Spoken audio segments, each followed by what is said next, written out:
አሁን የማይክል ጃክሰንን ሱፍ ለምን ለበስክ ጥለት ያለው ቦርሳ ለምን ያስክ ተብሎ ሰው እየታሰረ ነው ቀይ በቀይ ሱፍ ለምን ለበስክ ተብሎ ለመሆኑ ክርስቶስን ታውቁታላችሁ ነጠላ ለብሳችሁ ቤተክርስቲያን ስለሄዳችሁ አይደለም የስዕል አድኖ ፕሮፋይል ፒክቸራችሁ ስላደረጋችሁ አይደለም ተደብቀው የነበሩ የቆሻሻ ሐሳብ አራማጆች ከሰሞኑ ብቅ ማለት ጀምረዋል ማን እንደሆነ የረሳንላቸው የመሰላቸው ሞኞች ስለ ሃይማኖት ሊያስተምሩን ደግሞ ጀምረዋል ስለ ድንግል ማርያም ልጅ ኢየሱስ ክርስቶስ ለማውራት ሆነ ለማስተማር የደፈረው ምላሳቸው በተመሳሳይ ሰዓት በተመሳሳይ ጊዜ ስለነዛ ቆሻሾችና ሐሳባቸው ሲከራከር ላየ ማሪ መሰለ መርዛቸውን ለመለየት ደቂቃ እንኳን አይፈጅበትም አንዲት በሃይማኖቷ ታንጻ ካደገች ነጠላ ለብሳ ከምትገኝ ሴት ይልቅ ራቁቷን አደባባይ የወጣሽ ጋጠወጥ መታሰር ለዮርዲ አሳሳቢ ሆኖባታል ጆርዲን ከሰሞኑ ስንቃወምበት የነበረውንና መንግስት እርምጃ የወሰደበት የቲክቶከሮቹ እስር ከንክኗታል በዚሁ ልብስ ሊተላለፍ የነበረ መልእክታቸው ስለከሸፈ ንዴቷን ከፊቷ ላይ መደበቅ አቅቷታል መልእክት ማስተላለፊያ መንገዶችን እየተነጠቅን ነው ስትልም ቁጭቷን ትቀጥላለች አንድ መልእክት ማስተላለፊያ መንገዳችንን እየተነጠቀን ነው ይህ ደግሞ የለበሱትን የበግ ለምድ አጋልጦ ተኩላነታቸውን የሚያሳይ ነው ለመሆኑ በዚህ አለባበስ የሚተላለፈው መልእክት ምንድነው እንዲሁ ለሰይጣናዊ ርኩሰት ጥብቅና ለመቆም ያደረጉትን ርብርብ በስፋት እንዳስሳለን ለመሆኑ የሰሞኑ የአፈንጋጭ አለባበስና ልምምዶቹ ላይ የተወሰደው እርምጃ ለምን አናደዳቸው ለሚለው ጥያቄ መልስ አዘጋጅተናል ከዚህ በተጨማሪ ይሄን ሰይጣናዊ ርኩሰታቸውን ሀገራችን ላይ ለማስፋፋት ማነቆ የሆነባቸውን ሃይማኖትና ባህላችንን ምን ያደርጋል ምን ይጠቅማል ስትል ሁላችንም ወተን እርቃናችን እንድንሆንና ልክ እንደሷ ቆሻሻ ተግባር ውስጥ እንድንገኝ ግልሙትናዋን ትረጫለች ይህንን በሰሞኑ ጉዳይ ወጣ የተናገረችውን አሳፋሪ ጥሩ የሚመስል ክፉ ንግግሮቿን አበጥረን በማስረጃ እናስመለክታችኋለን እስከመጨረሻው በመቆየት በርካታ መረጃዎችን ያልመጡ ቪዲዮን ላይክ እንዲሁም ለሌሎች ሼር በማድረግ የእነዚህን ቆሻሾች ሐሳብ በማጋለጥ አብረውን ይቆሙ እያልን በቀጥታ ወደ ዝርዝሩ እንወሰዳችሁ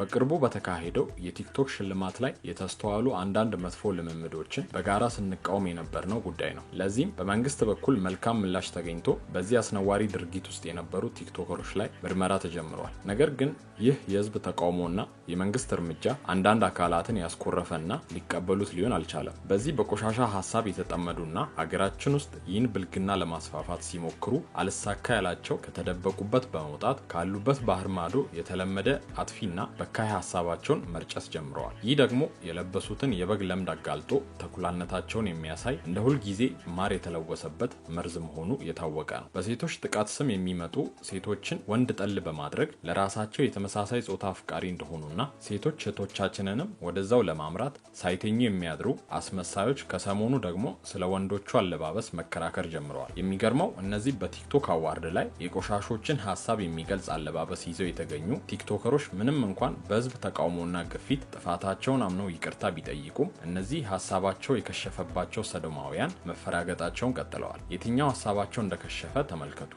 ለምን ሱፍ ለበሱ ብላችሁ ነው እያሳሰራችሁ ያላችሁት ነው አንድ መልእክት ማስተላለፊያ መንገዳችንን እየተነጠቀን ነው እንዳደመጣችሁት እንግዲህ አለባበስ መልእክት የሚተላለፍበት እንደሆነ ትናገራለች ልብ በሉ እንግዲህ እያወራች ያለችው በዚህ በቲክቶክ ሽልማት በታዩ አለባበሶች አውድ ስር ነው ታዲያ በዚህ ሽልማት ላይ የታዩ እነዚህ የሶዶማውያን አለባበሶች የሚያስተላልፉት አደገኛ መልእክቶች ለምን ተነካቢ ነው እንግዲህ እንዲህ ባለ መልኩ መናገር የተፈለገው በመቀጠልም ይህ አለባበስ በውጮቹ ኖርማል ስለሆነ እዚሁ ሀገር ለምን አልተቀበላችሁትም የሚል ይዘት ያለው ለሰይጣናዊ ሐሳብና ልምምድ ጥብቅና የመቆም ፍላጎት ነው ወንድ ልጅ እንደ ሴት ልጅ ጸጉሩን ተሰርቶ ቦርሳ ይዞ መውጣቱ ለጆርዲን ተራ ሱፍ ለብሶ ከመውጣት ጋር አንድ ሚዛን ላይ የምታስቀምጠው ቀላል ነገር ነው እኛ ደግሞ የምንለው ይህን ልምምድ ገና በእንጭጩ ካልገታ ነው በቀጣይ አዋርዶች ላይ በምስሉ ላይ በምትመለከቱት አይነት ላለመምጣታቸው ምንም ዋስትና የለንም ነው የኛ ጥያቄ ይህ ብቻ አይደለም ትናንት በሴቶች ጥቃት ሽፋን ምን አይነት ብልግና እየተፈጸመ እንደነበረ የአደባባይ ሀቅ ነው ዛሬ ደግሞ እንዲሁ እንደ ኖርማል የታየው ያለባበስ ጉዳይ ነገ ምን አይነት ሰቅጣጭና ቀፋፊ ብልግና ይዞብን እንደሚመጣ የሰሞኑ የጋዜጠኛው ብልግና ማሳያ ነው በዚያ ያበቃም ስለ ሴቶች ጥቃት ሳታወሩ ስለ ሰዶማውያን ታወራላችሁ የሚል መከራከሪያም ታቀርባለች እንደ ህዝብም እንደ መንግስትም ፕራዮሪታይዝ የምናደርገው ነገር በጣም ነው የሚያስቀው ጦርነትን ሽፋን አድርገው እናቶችና ህፃናት ሳይቀር የደፈሩ ወታደሮችን በቁጥጥር ስር አውሎ ለህዝብ ሳያቀርብ ማለት ነው የሆነ አይነት አለባበስ የለበሱ ሰዎችን አሰር ያለው ምናምን ብሎ መንግስት እያወራ ነው ደጋግመን እንደምንለው በየትኛውም ቦታ በየትኛውም ተቋም የሚፈጸም ያስገድዶ መድፈር ሆነ የሴት ልጅ ጥቃት እንቃወማለን፣ መንግስትንም ቢሆን። በተመሳሳይ ጊዜ ደግሞ ወንዶች ልጆቻችንም እንዲደፈሩ እያደረገ ያለው የሶዶማውያንን እንቅስቃሴ እንቃወማለን፣ አለባበስንም ጨምሮ። ሁልጊዜም ቢሆን ፌሚኒዝም ሆነ ሶዶማዊነት የሚመጣው ይህን ጥሩ የሚመስል መርዝ ይዞ ስለሆነ ዮርዲ ይህ ቆሻሻ ሀሳቧን ለማስረጽ የሃይማኖት ሀሳቧን በተለያየ ጊዜ ትጠቀማለች። ለመሆኑ ክርስቶስን ታውቁታላችሁ?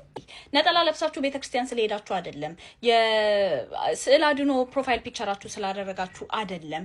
አንድ ከፈጣሪ ትእዛዞች ያፈነገጠ በክርስቶስ ሀሳብ ላይ ሰይጣናዊ ብልግና የጨመረ ስለ ነጠላ መልበስ ትርጉም የማያውቅ ቢያውቅም የቀለለበት ሰው እንዲህ ቢዘላብድ አይገርምም። እኛ ይህንን ንግግሯን በጥያቄ እንመልሰዋለን። ለመሆኑ አንቺስ ክርስቶስን ታውቂዋለሽ? ካወቅሽስ ሰዶማዊነትን ክርስቶስ ይፈቅደዋልን? ነጠላ ለብሳ ከምትገኝና እንዲህ ለእርቃን ሩብ ጉዳይ ከምትለብስ የትኛዋ ይበልጥ ትውልዱን ታበላሸዋለች? ይህን ጥያቄ ባትመልስ እንኳን መልሱ የአደባባይ ሚስጥር ነው። ቅዱሱ መጽሐፍ እንደሚለው ሁላችንም ኃጢአት አለን። ነገር ግን እንዲህ ያለውን ፈጣሪ ይቅር የማይለውን የተመሳሳይ ጾታ ግንኙነት ሰዶማዊነት ላይ አንገኝም። ይህን ስንል ሰው ላይ ለመፍረድ አይደለም። ይህን የምንለው ሃይማኖት ስላለን ነው። ይህን የምንለው ሀገርም ስላለን ነው። ይህ ብቻ አይደለም። ጆርዲን ለዚች ልጅ አለባበስ ኤክስኪውዝ ለመስጠት የሄደችበት መንገድ በእጅጉ ያሳፍራል። መገላለጥ ባህላችን አይደለም ልትሉኝ አትችሉም። ወደ ደቡብ ስትሄዱ መገላለጥ ባህል ነው።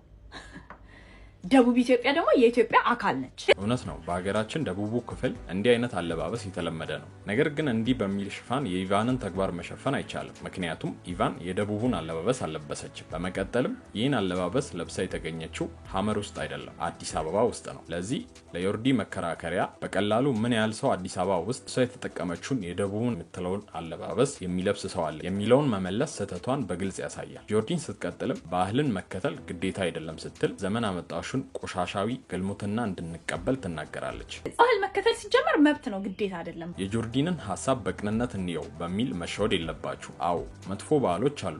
ነገር ግን ከሌላ ዓለም የሚለየን ይህ ሰዶማዊነት ጨምሮ ሀገራችን ውስጥ በቀላሉ እንዳይሰራጭ እክል የሆኑ በርካታ ጥሩ ባህሎች በዛው ልክ አሉ። እኛ ባህልም ሃይማኖትም ያለን ህዝቦች ነን። ይህን ትተን በራቁት እንድንሄድና ግብረ ሰዶም እንድንሆን ነው የእነዚህ ሰዎች አጀንዳ። ጆርዲ ለሴቶች መብት ትከራከራለሁ በሚል ሰበብ ሴቶች ተጨቅነዋል በማለት ትዳር እንዲሸሹና ትዳር ውስጥ ያሉትም እንዲፋቱ የምታደርግ ክፉ ሀሳብ የያዘች፣ እቅዷም እንደ ውጮቹ የሴት ለሴት ግንኙነት ለማስፋፋት እንደሆነ አብዛኛው ሰው ያምንበታል። ለዚህም ለወንድ ልጅ ያላትን አስተሳሰብ እንደ ምክንያት የሚያቀርቡ ጥቂት አይደሉም። ምንም እንኳን ዮርዲንን የሚቃወሟት በብዛት ወንዶች ቢሆኑም ግን የሚቃወሟት ሴቶች ቁጥራቸው ጥቂት አይደለም። ታዲያ በማር የተለወሰ መርዝ የያዘች በሚመስል መልኩ ለሴቶች የምትሟገት በመምሰል ክፉ ሰይጣናዊ ሀሳብ እንዳላት ከተረጋገጠ ቆይቷል። ሾልኮ በወጣው ምስልና ቪዲዮ እቅዷ ሁሉ ግልጽ ሆኗል። ከተመሳሳይ ጾታ ጋር ወሲብ እንደምትፈጽምም በራሷ አንደበት ስትናገር ተመልክተናል። ከዚህ ያለፈ የተመሳሳይ ጾታ ፍላጎቷ የሰይጣናዊነቷን መልክ ፍንትው አድርጓል። ጆርዲ ከአንድ ሴት ጋር ብቻ ሳይሆን በርካታ ሴቶችን ለዚህ ለመስማት እንኳን በሚከብደው ክፉ ልምምድ ውስጥ ከታቸዋለች። እንግዲህ እንደ ማህበረሰብ እንደ ሃይማኖትም የማይደግፈውን የተመሳሳይ ጾታ ግንኙነትን ለማስፋፋት ተልዕኮ ያላትን ሴት ነው